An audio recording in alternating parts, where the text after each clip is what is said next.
العالمین فیصلہ فرماتا، فیصلہ صادر فرماتا ہے، سارے فرشتے مارے ڈر کے کانپنے لگتے ہیں اور بے ہوش ہو جاتے ہیں،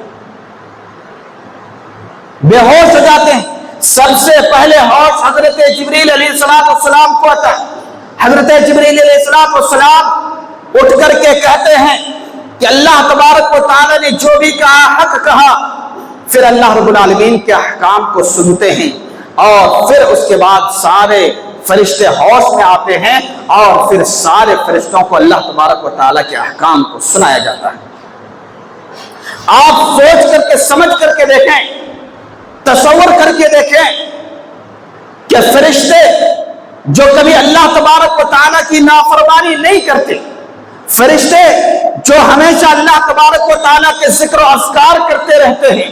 تسبیح و تحلیل میں مصروف رہا کرتے ہیں، جن کے اندر مادہ صفت نافرمانی کے مادے نہیں ہوتے، جن کے لیے جزا اور سزا متعین نہیں کی گئی ہے، پھر بھی وہ فرشتے اللہ تعالیٰ سے اتنا زیادہ ڈرتے ہیں۔ ہم اور آپ قدم قدم پر گناہ کرنے والے، قدم قدم پر گناہ سرزد ہونے والے، ہم سے قدم قدم پر لمحے لمحے میں خطائیں سرزد ہوتی ہیں، ہمیں کتنا اللہ تعالیٰ سے ڈرنا چاہیے۔ یہ بات آپ یاد رکھیں، اگر کسی شخص کے دل کے اندر اللہ رب العالمین کا خوف داخل ہو جاتا ہے، کوئی اللہ رب العالمین سے ڈرنے لگتا ہے، وہ گناہوں سے بچنے لگتا ہے۔ اللہ رب العالمین کی عبادت میں